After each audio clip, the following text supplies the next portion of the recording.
This is an India Today exclusive. Joining me now is the member of the Taliban negotiation team, as also spokesperson for political affairs of the Taliban and spokesperson for international media for the Taliban, Mr. Suhail Shaheen. Many thanks for joining us here on India Today.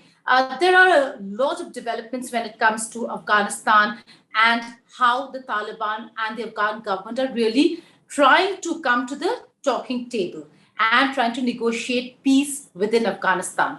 But Mr. Shaheen, the biggest dichotomy over here is, on the one hand, you are talking, there are intra-Afghan talks that have kicked in, but on the other hand, within Afghanistan, you're warring factions, that the Taliban is fighting the Afghan administration is fighting the Taliban.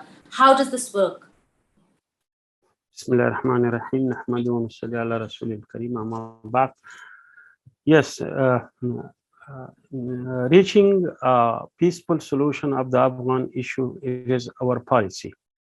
That has been continuing for the last decade practically, and for the last 20 years, we are demanding that the peaceful solution of the Afghan issue, because we said time and again that the Afghan issue has no military solution.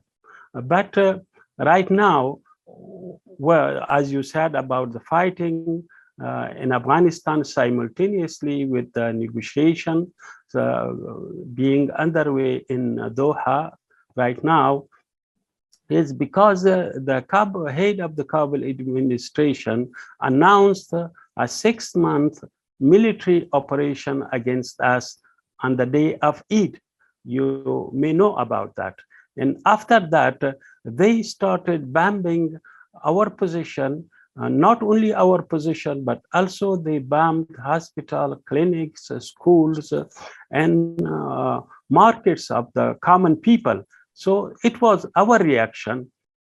We reacted to his military operation, and then when we reacted, they started evacuating cities, provincial cities, and other cities, and we captured up to now 9 provincial cities. Well, okay, let's just begin with the claims. Now, the Taliban is claiming 9 provincial cities, 9 provinces, and important areas in those provinces. But the Afghan administration is rejecting Taliban's claim, saying that the ground situation, the reality on the ground, is not as being projected by the Taliban. What's your reaction to that? Our ground realities, we have evidence. Our forces are there. They have made videos of capturing those provincial cities. The people are happy. They are welcoming our forces. But on the other hand, the Kabul administration, they have resorted to bombing and hating, targeting the common people, the hospitals, and also the markets of the common people. And also they have resorted to spreading fake videos. You may have seen all those videos they have taken from Daesh, committed by Daesh, and some videos from the past years they have made fake videos and spliced the videos with one another, and then now they are spreading that it is right now happening in areas under our administration. That these are the propaganda. So they do not know about the ground realities because they are sitting in Kabul and they do not know. We are on the ground. We are the people. We are the people of Afghanistan who struggle for liberation of the country for the past 20 years. But Suhail Saab, I'm just giving the counter argument. Now, the Afghan administration says the same thing about the Taliban, that if they are talking, then what's the need to capture areas? If the final resolution has to be that the Taliban has to be part of the Kabul administration, where is the need for the Taliban then to capture territories and ground as and when the US and NATO forces are withdrawing? First, what was the need for the Kabul administration to announce a 6-month of military operation against us. What is the need of their saying of killing hundreds of Taliban members, as they claim, every day? So this started by them. They initiated the offensive, not we. We reacted. And secondly, we are not negotiation to be part of the Kabul administration. The negotiation is to agree on a new government, on a new political roadmap to replace this administration, a government which will be acceptable to all Afghans. That is the solution. It is not about surrendering to a government. It is about reconciliation. Reconciliation means that we will have a new government which everyone agrees on, and everyone has participation in that. But when you speak about a new government, are we talking about a new government after elections, a democratically elected representation of the people of Afghanistan?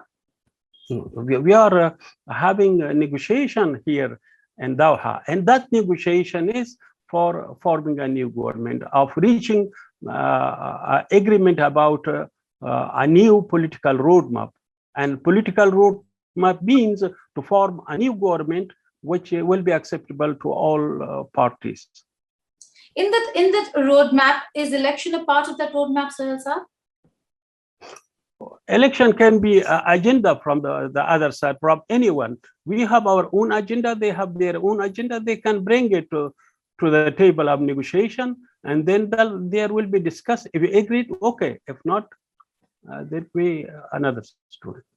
Okay, coming to a very serious report, not just from the United Nations, but various other quarters, about fighting by the Taliban against the Afghan government. And they say that there are a lot of terror organizations, be it the Lashkar-e-Taiba, that also works against India, you may know, or for that matter, Tehreek-e-Taliban Pakistan, ISIS, Daesh, that they're all involved, Al-Qaeda, that they're all involved in part of this entire fight with the Taliban, and that Pakistan is fighting a proxy war. This is a Kabul administration propaganda. When they are speaking about Daesh, the Daesh people, they surrendered about 2,600 to the Kabul administration last year. They are now in Kabul. They are sitting with them there. They are there. And about others, they are not present on the side of Afghanistan, because we have a commitment on the basis of the Doha Agreement that we will not allow any individual, any entity to use the soil of Afghanistan against any country of the world. So that is our commitment. We will not allow that, because we know it is important for us, for a new government, for peace and stability in the country, for reconstruction in the country. And this is important for our national interest. So that is our commitment. It is clear. Honestly, Suhail Saab, when it comes to the role of Pakistan, where do you see Pakistan's role in the peace process? On the one hand, we talk about moving forward, but on the other, there are certain areas of concern that have been put forth by the international community also with regards to Pakistan's role. There are reports that suggest that Taliban fighters who are wounded, injured, are taken to Pakistani hospitals. That, on the one hand, they are in talks with the US and international community, but on the other hand, all the support and funding comes from the other side. Is there truth to the support that the Taliban, that you get from Pakistan? As I know my ground realities here in Afghanistan, and I have been in jihad for the last 30 to 40 years here. So many of those allegations are made in India. So they have no basis. And also we do not want, and also that I think originating from rivalries of you against Pakistan.